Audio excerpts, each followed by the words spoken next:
एक बार की बात है, कुछ दो दोस्त रहा करते थे। एक थी प्यारी फॉक्सी लोमड़ी, दूसरी था क्यूट नन्हा बन्नी। बन्नी बहुत खुश रहता था क्योंकि उसके पास इतना बड़ा घर जो था, वो अपने घर में कभी भी गलत नहीं करता था। कुछ सर्दियों का मौसम चल रहा था। बन्नी और फॉक्सी दोनों बहुत खुश थे। फॉक्सी का जो घर था वो बर्फ से बना हुआ था और बन्नी का जो घर था वो ईंटों से बना हुआ था। मेरा मतलब लकड़ियों से। बन्नी कभी भी दिखावा नहीं करता था अपने घर का, क्योंकि उसे पता है हमें कभी भी दिखावा नहीं करना चाहिए। लेकिन फॉक्सी को बड़ी चिढ़ मचती थी उससे। धीरे धीरे दिन गुजरते गए और तब गर्मियों का मौसम आ गया। पेड़ पौधे हरे हो गए, झाड़ियां दिखने लग गई और सब कुछ रोशनी भरा हो गया। लेकिन बेचारी लोमड़ी का घर पिघल गया, क्योंकि उसका घर तो बना था बर्फ से, इसलिए वो पिघल गया। तो बन्नी को बहुत बुरा लगता है। वो बोलता है, फॉक्सी बहुत भीगी हुई थी। बन्नी कहता है फॉक्सी से, तुम मेरे घर पे रहने वाली हो फॉक्सी, तुम चाहो तो मेरे घर पे आ सकती हो, वहाँ हम दोनों खूब मजे करेंगे। तो तब फॉक्सी कहती है, अरे नहीं नहीं, मैं ठीक हूँ, मैं फिर से कुछ कर लूंगी बंदोबस्त। फॉक्स और बन्नी कहता है, कोई बात नहीं, तुम मेरे यहाँ रह सकती हो। तो फॉक्सी बिना झिझकते हुए कह देती है, हाँ ठीक है, मैं तुम्हारे घर ही रहूंगी। दोनों बहुत मस्ती से रहने लगते हैं। घर के अंदर धीरे धीरे दोनों खेलने लग जाते हैं। लेकिन अब तो बन्नी ने अपने घर के अंदर इतने प्यार से डेकोरेट करा था कि फॉक्सी को लग ही नहीं रहा था कि वो बाहर है। मतलब फॉक्सी को लग ही नहीं रहा था कि वो अंदर वाले कमरे में है। ऐसा लग रहा था जैसे कि वो बाहर पे होगी। फॉक्सी कहती है, मुझे तुम्हारा घर बड़ा ही अच्छा लगा, देखो यहाँ कितनी खूबसूरत चीजें हैं। और बन्नी भी बहुत खुश हुआ अपने घर की तारीफ सुनकर। लेकिन अब जैसे जैसे दिन गुजरते गए, फॉक्सी और परेशान होती रही। वो फॉक्सी इसलिए परेशान हो रही थी क्योंकि अब वो उस बन्नी का क्या करे, क्योंकि बन्नी कुछ ज्यादा अजीब था। उसको लगता था, वो सोचती थी, मुझे इस बन्नी के लंबे से कान, हाथों में एक छड़ी और अजीब सी पूंछ, ये मुझे बिल्कुल पसंद नहीं आ रहे हैं। एक काम करती हूँ, जैसे ही मैं इसे घर से भगा दूंगी तो तब मैं बहुत सारे लोगों को इस घर के अंदर रहने के लिए बुला दूंगी। वैसे भी यहाँ बहुत से कमरे हैं और मुझे इसके बदले बहुत सारे कैंडीज मिल जाएगी, तो मजा आएगा मुझे। ऐसा ही चलता रहा।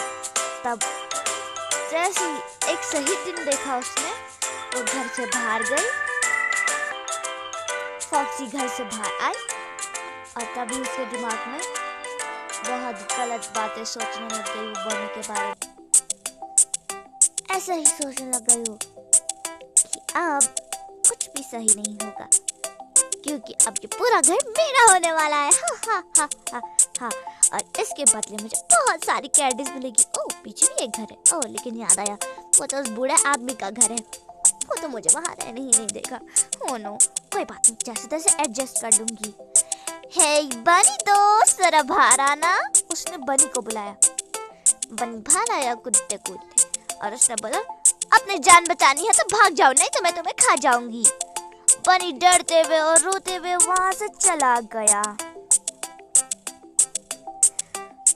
फॉक्सी बहुत खुश हो गई और उसने जल्दी से सबको बुला दिया।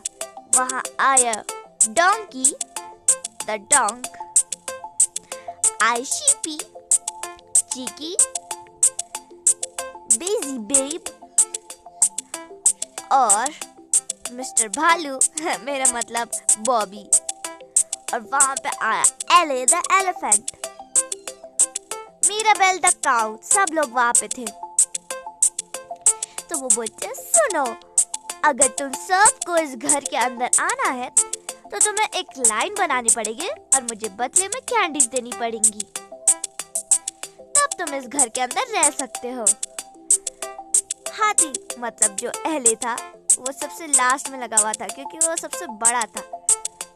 जो सबसे छोटी थी वो थी बिजी, तब चिकी, तब शीपी, तब आई मीराबेल और तब आया डोंकी कोंगी, बॉबी और तब आया हमारा दोस्त एली। सब लोग एक एक करके इंतजार कर रहे थे। बिजी ने कैंडीज दी, वो घर के अंदर चली गई। अब बारी थी चिकी की, चिकी ने कैंडीज दी, चिकी भी अंदर चली गई। अब शीपी की बारी थी, शीपी भी कैंडीज देकर अंदर चली। अब मीराबेल की बारी, उसने भी कैंडी। और लास्ट में अब बारी आई थी एली द एलिफेंट की। एली खुशी खुशी अंदर जा ही रहा था और वो अंदर चला और तभी घर अचानक से शेक करने लग गया। फॉक्सी को कुछ समझ नहीं आ रहा था कि घर ऐसा आखिर क्यों हो रहा है। और तभी अचानक घर टूट जाता है क्योंकि उसमें बहुत सारे लोग आ चुके थे। फॉक्सी से सब लोग लड़ाई करने लग जाते हैं, बोलते हैं हमने जितनी भी तुम्हें कैंडीज दी वो सब हमें वापस करो। वो सब लड़ाई करने लग जाते हैं। तो फॉक्सी क्या करती है, उसने सबको उनकी कैंडीज वापस दे दी। और अब ना ही फॉक्सी के पास कोई घर था और ना ही हमारे बनी के पास, और बाकी जानवर तो लालच में नहीं थे। सब लोग वापस से घर चले गए। अब बची फॉक्सी, वो एक जगह पे बैठने के अलावा कुछ नहीं कर सकता। तभी उस घर से वही बूढ़ा आदमी जो फार्मर था वो निकल गया और फॉक्सी से कहता है अगर तुम इतनी बुरी लड़की नहीं रहती तो आज तुम्हारे पास भी घर रहता। तुम्हें बनी से कुछ सीखना चाहिए। उसने अपने दोस्त सीली के साथ मिलकर उसने एक घर बना दिया जो बहुत मजबूत है। तुम चाहो तो उससे कुछ सीख भी सकती हो। इसलिए चलो बाय बाय, मेरा काम था तुम्हें बताना, करना तुम्हारा है। तभी फॉक्सी को सब समझ में आ गया कि उसने कितनी बड़ी गलती करी। वो उसी मैदान में चली गई जहाँ बनी और सीली खेल रहे थे अपने नए घर में। फॉक्सी ने बोला मुझे माफ कर दो बनी, मैंने तुम्हारे साथ बहुत बुरा किया। बनी कहता है ठीक है, मैंने तुम्हें माफ किया। फॉक्सी खुशी से उसके गले लग जाती है, थैंक यू मुझे माफ करने के लिए। और तब बनी अपना न्यू दोस्त सीली से मिलाता है। वो फॉक्सी को सारी बात बताती है, जैसे ही तुमने मुझे घर से निकाला तभी मुझे ये अच्छा सा दोस्त मिल गया। उसने बोला कि तुम चाहो तो खुले मैदान में घर बना सकते हो, इसलिए मैंने घर बना दिया। अगर तुम्हें हमसे मदद चाहिए तो हम तुम्हारी मदद करने के लिए तैयार हैं। वो दोनों खुश होते, मैं तो बहुत ही खुश हूँ। ये इसका मतलब अब मेरे पास भी अपना एक घर रहेगा। पर वो बनेगा किससे? वो कंफ्यूज होते हैं बोले। तो वो बोलते हैं चू चू, अरे तुम्हें पता नहीं है क्या कि घर किससे बनते हैं? आजकल के जमाने में तो घर ईंटों से बनते हैं, लकड़ियों या बर्फ से नहीं। हा। तब दोनों मदद करते हैं फॉक्सी की घर बनाने में और धीरे धीरे मदद करते हैं और तभी घर तैयार हो गया। फॉक्सी भी बहुत खुश हो जाती है। फॉक्सी कहती है यस, मेरा भी घर बन गया, तुम दोनों का बहुत शुक्रिया। तभी वही बूढ़ा आदमी आता है और वो फॉक्सी से कहता है आखिरकार तुमने मेरी बात सुन ली।